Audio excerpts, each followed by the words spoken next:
It's about sharing conversations, even with those that write books, bring their music forward through sound. The chefs, the business leaders, sharing stories. Arrow.net, ARROE.net.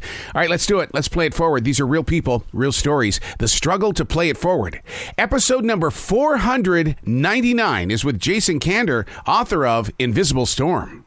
I'm doing great. Thank you, Arrow, for having me. I really appreciate it. Well, I want to thank you for what you've done for this nation, not only in our U.S. military, but as a lawmaker. Oh, well, thanks. Thank you very much. And we're just thanking each other. What a great start to this. What a book. What a book. Invisible Storm is the name of it. And you take us into a well-dedicated life that really you shaped this. And basically, when you got out, then the people shaped you. But you were strong with your word. Oh, well, thanks, man. Yeah, no, it's a pretty unique story, right? I mean, it's, pretty unique. I don't think there's been another story about having a secret, undiagnosed, untreated psychological disorder while pursuing the presidency. And so, anybody listening, if you've already read that book, keep moving, but I don't think it's been written. So, and I wrote it because this is the book that I needed to read 14 years ago. And I think if I had, right when I come home from Afghanistan, I think I would have gone and gotten treatment for my trauma then. But I didn't. Instead, I did what a lot of people do, whether they're in politics or not, which is, I just dove into my work and I used that to avoid myself. And, after a while, that just didn't work anymore. Right. One of the things where I became really touched with this book was the fact that my father fought in World War II. There was no such thing as PTSD while I was growing up with my father. We just knew that something wasn't right and we needed to be the peacemaker for him. Yeah. And there was probably other things where you were like, Dad doesn't like it when we sneak up on him, right? Or stuff like that, right? Yeah. It's the message that is sent to you when you're in the military, like from the moment you get off the bus at basic, you are taught that what you're doing is no big deal. Either what you're doing is no big deal compared to what somebody else is doing or what somebody else went through, or if they have to, they'll tell you compared to what somebody did in some other war, right? And a friend of mine who spent some time before I went to get help trying to convince me to go to the VA, he's a Marine who had gone to the VA for help, and he had said to me at one point, he said, man, somewhere there is a World War II vet who was at Normandy, who was first wave at D-Day, and he's like sitting in the back of a VFW hall, and he's explaining, I was first wave on the beach, but I was in the back of the landing craft. It's no big deal. Mm-hmm. And his point was that the reason that we win wars, the reason that he was able to keep going out on patrol in Iraq, the reason that I was able to keep going into meetings in Afghanistan as an intelligence officer, pretty much by myself, me and my translator, with people who might want to kill us, is because we believed that what we were doing wasn't that big of a deal. The problem, and I don't fault the Army for that, because that's how you get me to do the job, right? The problem is that when I got out of the service and when your dad got out of the service and everybody else, nobody sits you down and says, hey, actually, that was quite a big deal. Mm-hmm. And you may have some problems that you need to deal with. And so you go through a lot of years with, like in my case, you're having these night terrors and you feel like you're in danger all the time and your family's in danger and you start to have self-loathing and eventually that becomes depression and eventually suicidal thoughts. And the whole time I'm going, this can't be PTSD and it can't be related to my service because I have it on good authority that what I did was no big deal. Mm. And so, I think there's a lot of people listening to this right now who, maybe they're not a combat veteran. Maybe they're just, whatever. They had a bad divorce or doesn't really matter what it was. And they're going, yeah, but what I did was no big deal. So and the thing is that thought's not doing anything for you. It's not putting it in perspective. It's not doing anything for you to heal. It's just diminishing your ability to heal and delaying your healing. And what I wanted to get across in this book is that post-traumatic growth is a real thing, mm-hmm. and you can go after it. And if you do, you're going to feel a lot better. You went through so many different transitions, like the first time that you put on the uniform. And then when you had that uniform on, you were like you said, you were in Afghanistan.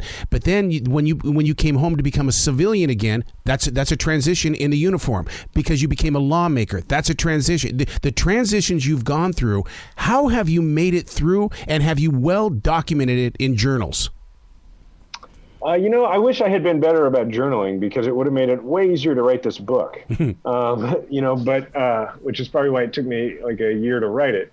I do journal a bit now, but I do sort of bullet points because it just sort of helps me digest my day and pay more attention to, if my symptoms are starting to crop back up, like what I can do to manage them. But yeah, I think that's one of the parts of life that we don't acknowledge very often, is the idea that, especially as Americans, we really develop an identity around our work. And that's particularly true for veterans. For me, and I write about this in the book, it was kind of a smaller trauma just to leave the military, because being a soldier and thinking of myself as a soldier, that was the part of myself that I still really liked. And at that point, even though, I was winning elections and getting adulation, I didn't like that part of myself. Mm-hmm.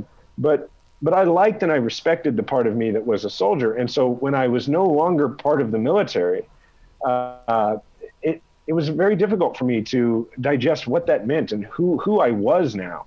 And I think a lot of soldiers go through that. And I think a lot of other people go through it, right? I mean, like, I had to do something similar when I decided that I was going to, drop out of public life, right? And, now I see myself as a little league coach who is also an activist, who's involved in veterans causes and some political causes, but I'm not a politician right now. And you don't have to be like somebody who was going to run for president or serve in Afghanistan to relate to that, right? Like, if, for you, like if tomorrow you weren't a radio host and a podcaster, you would have to go through a process of coming to terms with, well, who am I? Like, who is Arrow, right? Yep. And who is Arrow separate from that? And that's one of the first times I ever sat down with my therapist at the VA. I said to him that one of my goals was to find a way to be happy without external validation, and to just be proud of being me, being Jason Kander, and not having to be Captain Jason Kander or Secretary of State Jason Kander. And it's taken work, but I've gotten there, and boy, it's worth working to get to it. One of the things that we share together is the fact that the Google Calendar, you don't like empty boxes. I don't like empty boxes either. And I love that chapter. I don't want to do this anymore because, keep flying or crash. And you made a lot of choices in this. Yeah. I was definitely at a point where if I could just keep moving, I felt like then I could avoid myself, right? And I didn't really understand it that clearly as I do now, but that's what I was doing.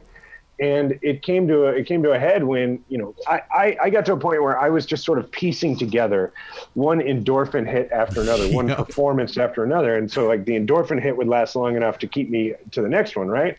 And then I got to a point where I gave this huge speech in New Hampshire that was, this was after I had sat down with President Obama and he had said, you have what I had, you're the natural, and had been encouraging about the idea of me running for president. And now I'm giving this speech in New Hampshire where the year before me, the keynote for this speech was Elizabeth Warren. The year after me, it was Joe Biden. And this was the, hey, I'm going to run for president moment. And it was on national TV and I crushed it. Like, I've given good speeches in my career. I've given bad speeches. That was a really good one. And it was, and I felt really good about it. And I was riding that high. And usually that high would last a few days. But then the next day I got on the plane in Manchester to fly home. And as soon as my butt hit the seat, I just felt empty again. Mm-hmm. And I was like, man, this is not good. Like, something's really wrong if this one doesn't last a while. And, it wasn't that long after that, I said, okay, I got to deal with this. So I pulled out of the presidential race and I said, I'm going to run for mayor of Kansas City. And that was going really well as a campaign, right? Like, if you go from running for president to running for mayor, like, it should go well. Like, I was going to win, but I was getting worse and worse. And now I was getting worse faster. And, it wasn't that long after that I was on suicide watch at the VA in Kansas City and talking to a psych resident who, when I told them that I was, just a few months ago was going to run for president, and that I talked to President Obama about it, that he asked me how often I heard voices. Yeah. It's, which is why, the book is kind of funny so that people will read about a difficult subject. But, I had to go through those transitions and everything. And I had to get to a point where I no longer was chasing those highs. in order to be able to live life and be happy without those highs. One of the things where I'm so grateful for what you have put into this book is the way that you honor Native Americans, in the way that you explain to us as readers that Native Americans, when their men would come back from war, they worked with the entire nation of people to say, this is what they've been through. You teach us so much in your epilogue. It's almost like, no, this is where I wanted the book to start. Oh, yeah, thanks. It's funny you say that because the epilogue of the book and the last few chapters, which is where I take people inside my therapy sessions and what I learned, that's the book I really wanted to write. But I understood that if you want people to read about that, you really got to give them the story that they really want first. Mm-hmm. You got to give them the crazy story. Maybe I shouldn't use the word crazy, but anyway, the crazy story about, running for president while you're battling your own mind, and invest them in it so that they'll get to that payoff. But yeah, in America today, we expect our veterans to get, I think I say it in the book, as a chicken fajita roll up for free at Applebee's on Veterans Day, and then be the same person they were before the war. And that causes veterans, or anybody who's been through trauma, to feel very isolated and very separate from the rest of us. Whereas the Native American cultures and some other cultures, they do it very differently. They bring the warrior back in, and the entire community comes together, and the warrior tells their story, and everybody sits there and listens to those stories in an unvarnished way. And what that allows is for the warrior to feel reintegrated to the tribe without feeling like they're in the tribe but separate from the tribe, because people understand them now. And that's really important, because if you think about it, there's no shortage of folks out there who want to brand associate with the military. Every commercial that you see on TV is like a soldier coming home to their dog, and then they're like, which is why you should buy this car. Mm-hmm. And that's fine, I get that, but we tend to hold up veterans as like infallible heroes who don't feel things. And the truth is, like, we're just regular people who did a thing.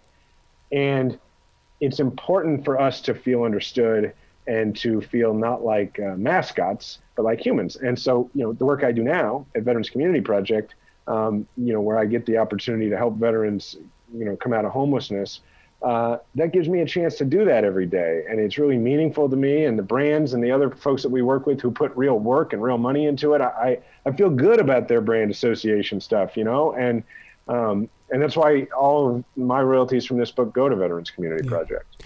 Diana is your teammate, soulmate, best friend, and hero. Inside my heart as a reader, you just told me that you have not been alone. Even though it felt like it, she's always been there.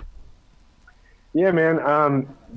She is a huge part of this book, just as she has been a huge part of my life since we were 17, my wife. And it's one of the reasons this memoir does something different than other memoirs, which is every chapter you get my wife coming in and writing her own first-person perspective of what was happening, because nobody goes through mental health challenges alone, and because she developed her own secondary PTSD, because I was no picnic to live with. And even without going to Afghanistan, she, when you have your husband constantly telling you how much danger we're all in, and you're having to wake him up from his own night terrors, like over time, you end up needing your own therapy. And Arrow, let me just say, man, like I've been doing a lot of these interviews over the last few days, and the book just came out on Tuesday. So there's a fair amount of people who they didn't get a chance to read the book, and they kind of pretend one way or the other. I can tell you actually took the time to read the book, and I just want to say, I really appreciate that. Oh. Thank you for doing that. No, I thank you for this book, because I'm still trying to understand my father's life. And I live vicariously through you to help understand the pain that I went through. Well, thanks, man. It means a lot to me that it means that to you. Well, you got to come back to this show anytime in the future, Jason. The door is always going to be open for you. Well, thank you. I will do that. I really appreciate it. Please do. Thank you very much for having me. You be brilliant today, okay, sir? Yes, sir. Thank you, Aaron.